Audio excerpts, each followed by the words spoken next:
Hey guys, my name is Helium Lemon 15. Today is September 2nd, and welcome back to B3313. This level is called Dire Bubble. It's one of many levels that can be found in Nebula Lobby, and it has quite a few stars in it. So the gimmick of this level is that basically somebody went, what if Lethal Lava Land was a water level?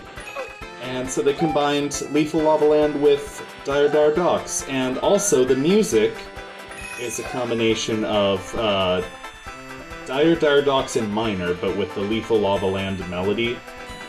But I guess Lethal Lava Land used to be called Fire Bubble, so the title is also a pun on that. It's called Dire Bubble instead of Fire Bubble. Yeah, a lot of levels in this game are just variations on the same level. Or, you know, variations of, like, what if this level and this level were combined? And that's really all I can say about it. We got Silver Star missions. I kind of like Silver Star missions. You know, it reminds me of Mario Galaxy, and I had a lot of good memories of Mario Galaxy. Sometimes I wish it was 2012 again.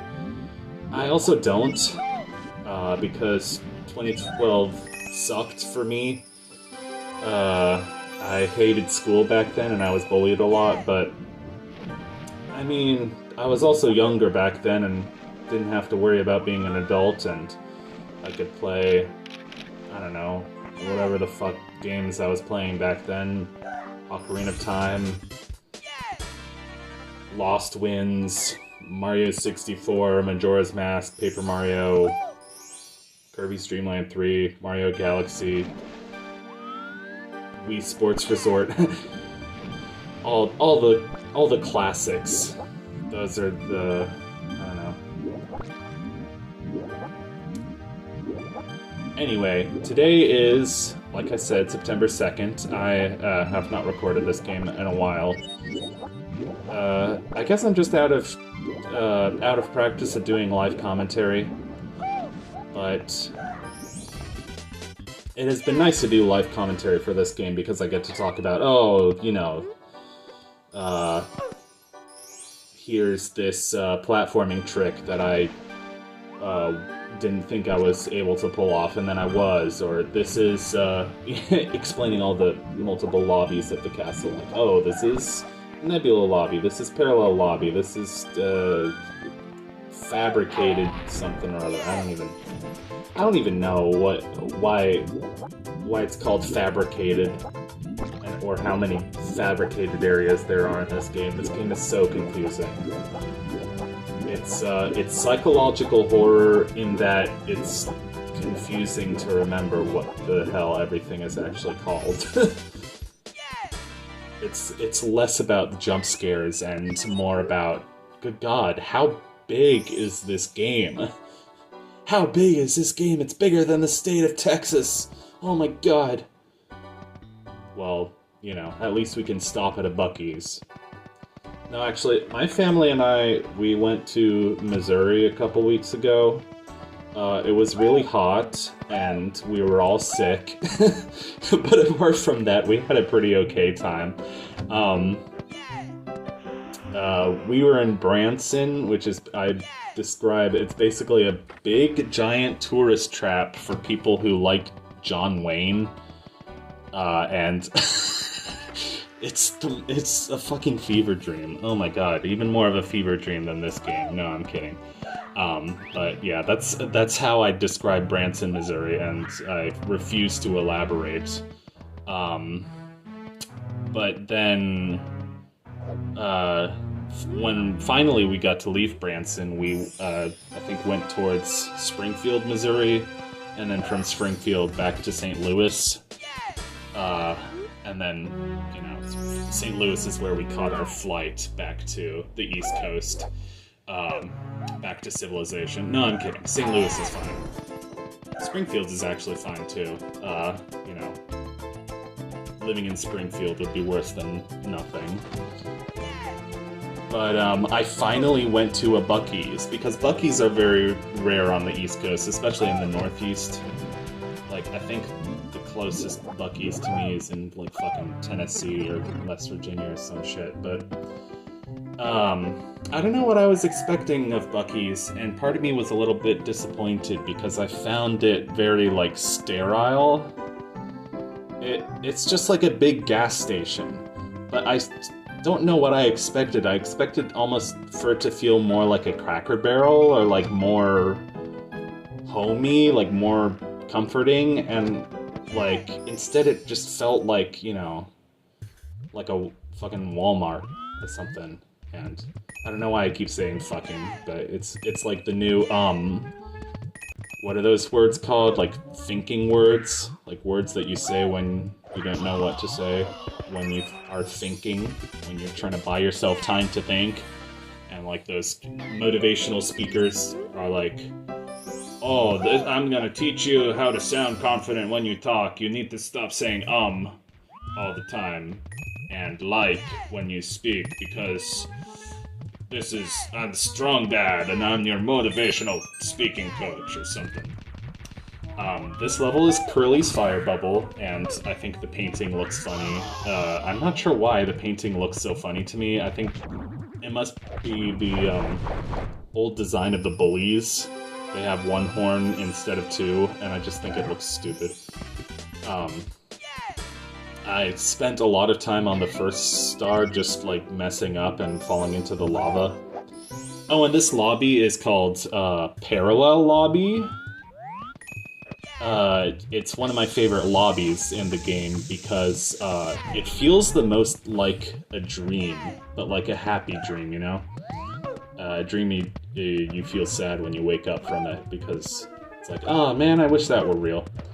And the music is oddly happy, and the music comes from a GameCube tech demo of Peach's Castle, which I know nothing about besides that little bit of information. Like, I'm not sure why there would be a GameCube tech demo of Peach's Castle unless they were making another, like, Mario 64 style GameCube platformer before they scrapped it and made Sunshine. Sunshine is an interesting game. It's one of those games that I think people hated at the time, and now, like, praise it as a classic, as, like, one of the most, like, nostalgic games of the 2000s. And I think people have forgotten that it takes a while for something to be nostalgic. By the way, this is Hazy Memory Cave. It's basically Hazy Maze Cave, more or less. It feels like the original level, almost unchanged, just sort of, like, unfinished.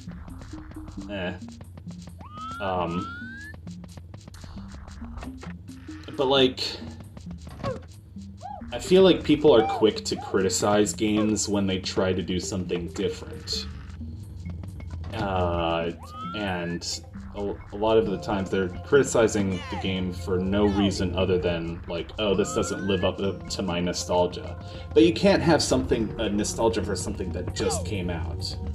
Like, you can have nostalgia for something that's, like, 10 or 12 years old. But nostalgia develops, and I think a lot of the time when I see people complaining about, like, Mario Kart World and these other games that are, you know, I think they're trying something new, and that's a positive thing. Okay, so this is kind of funny. This is where, like, the Watch for Rolling Rock star would be, and I was like, well, wait a second, the star's not here, but there's a shadow here. And apparently, the star was just invisible. So I was like, I was laughing my ass off, but I was also nervous, like, geez, are there other invisible stars in the game, or is that one just a glitch or an anomaly? And you never know with this game, because the whole game is glitches and anomalies, but on purpose, because it's a psychological horror game about an evil AI that's gonna take your liver and eat it with a side of curly fries and mayonnaise. Anyway, it's my entire style of commentary is dead air and then saying and then trying to think of what other video games I've been playing recently, and then a non sequitur, and then laughing at my own joke, and then explaining what I just said, and then doing like meta commentary about Bill Gates and Elon Musk jacking off into a cup. No, I'm kidding. Path of Exile. No, we're not. Asmongold. No, we're not. Cracking my nails.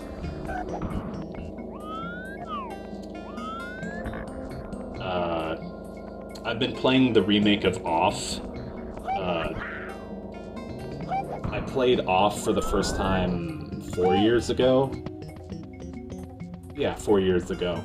And that was such a good game with such an iconic art style and iconic soundtrack, and just such a terrifyingly weird game, but awesome. Not terrifying, but like terrifying in a weird way. I don't know how to describe it. If you've played Off, you've played Off, and you can't really describe it. But they did a remake where they couldn't use the original soundtrack, and that was kind of the most disappointing thing about it, was that the music was changed. So mainly the community's reaction to it has been like, oh, why did they change the music? The music was so good. By the way, that's Dory. I think her name is Dory.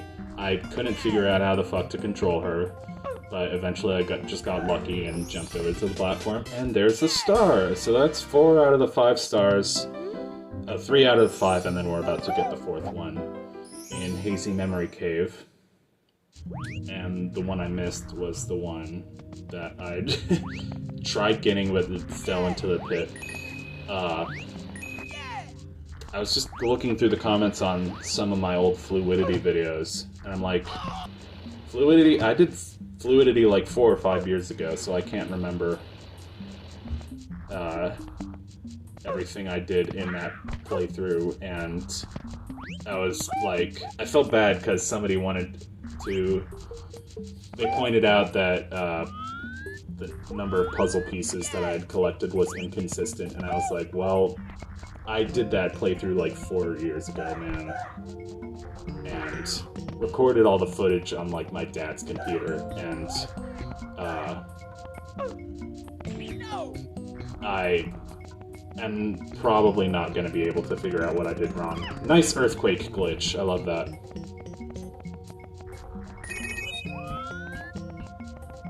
It's the Pablo glitch. No, I don't know. There's a glitch called like the Pedro spot, I think. I could not figure out how to get up to the elevator, and I spent a very long time messing around with it, and then eventually pulled off a weird jumping trick. And it's one of those things that I'm glad I pulled it off, because I couldn't do it again if I tried. I could not be a speedrunner. I could not be Cheese. Cheese is like watching this, and he's like, oh yeah, I could do that. Like, I cannot beat a single Mario 64 hack without save states. Even the easy ones, I suck. So, that's why we're doing this game, haha, because it's mostly easy except for the parts that are hard, so I'm scared for those parts. Like the Captain Fly Guy fight, that fight sucks! It sucks, Iguana Spleen. Get it? You thought I was gonna say it sucks Donkey Dick, but oh no, now we're gonna get to 4th. I have not been counting correctly. I have not been counting crows. Boo, bad joke. Spleen is the funniest organ, I'm sorry. Well, pancreas is pretty funny too. Liver is pretty funny. Kidney is pretty funny. That fucking etymology nerd guy on TikTok, I love him. He's so good. He recently did a meme about or a video about why some numbers are funnier than others. So, like, the obvious examples are 420 and 69. And now 6-7 is taking over as a meme. I don't even know. I already feel like I'm too old to keep up with all the memes. It was easier in high school when I actually had a social life, so I was kind of bombarded with exposure to memes. And when I was in high school, 21 was a big meme for a while, because that was like 2014 or 15. So I probably even made some 21 jokes in my old videos that would not be funny today. But, you know, same thing, like, if I make a 6-7, or, like, the Rizzler, Costco guys, you know, some Hawktua, you know, some dumb joke like that, it's not going to be funny in another 10 years. So, it's, you know, temporality. We all get old. And life is transient, etc., etc., and I'm gonna start spouting philosophy while playing B3313, which is a very philosophical game if you think about it. No, I don't know.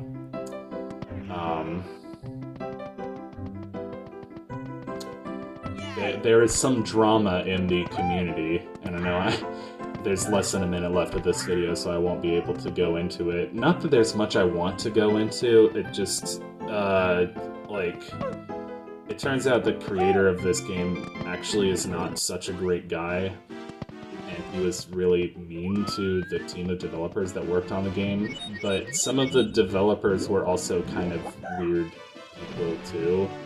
This is Basement Maze. There's 1 star here, it's in this block right here, and that's all the time we have for today. I will see you in the next episode of B3313, where we will continue talking about drama, toxic communities, and Mario's nostril hair.